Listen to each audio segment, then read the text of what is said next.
فاسألوا أهل الذكر إن كنتم لا تعلمون.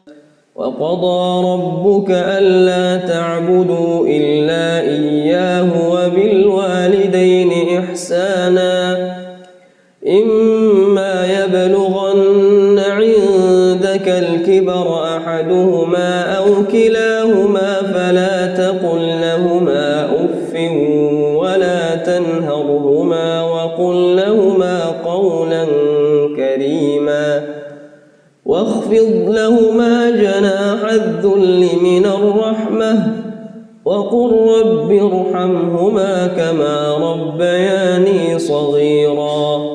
لا تكون محسنا لوالديك إلا بهذه الأمور الخمسة: بذل المعروف.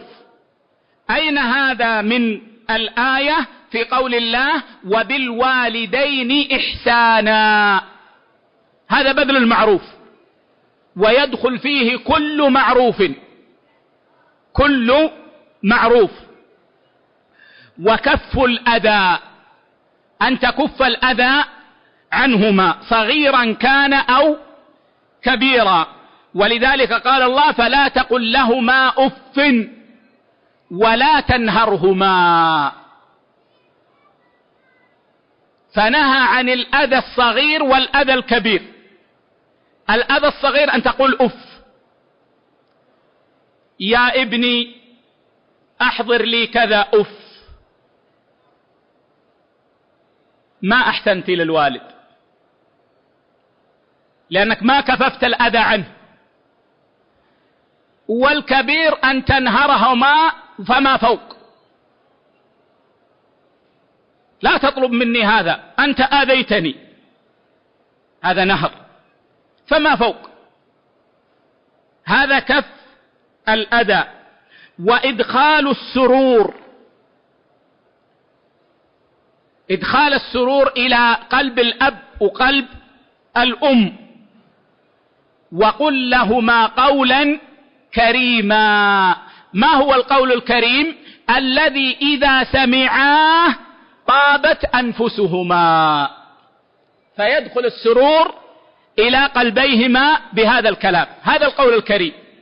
ما هو القول الكريم الذي أقوله لوالدي؟ هو القول الذي إذا سمعه طاب قلبه.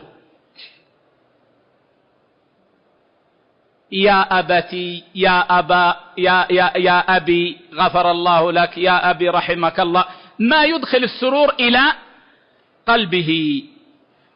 والتواضع لهما، واخفض لهما جناح الذل من الرحمة، أن تتواضع لهما مهما بلغت من المنزلة. كان بعض العلماء يدرس في مجلسه فتناديه أمه فيخرج من المجلس والطلاب يكتبون، ويذهب إلى أمه ويضع الحب للدجاج ثم يعود إلى الدرس. جالس يدرس الناس الحديث والسنة فتناديه أمه يا فلان فيقوم ويذهب. ماذا تريد أمه؟ تقول له ضع الحب للدجاج، فيأخذ الحب ويضع الحب للدجاج طاعة لأمه ويرجع إلى درسه.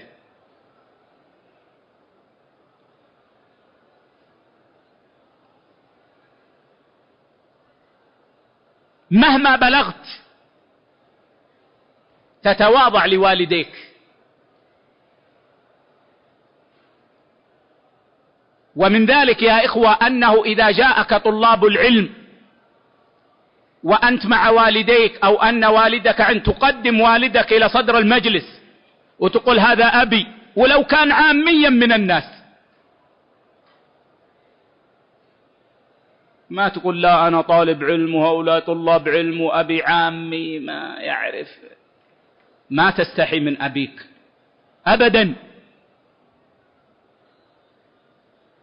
مهما بلغت من منزلة. والدعاء لهما، وقل رب ارحمهما كما ربياني صغيرا. قال العلماء تسمعهما هذا الدعاء وتدعو به في ظهر الغيب.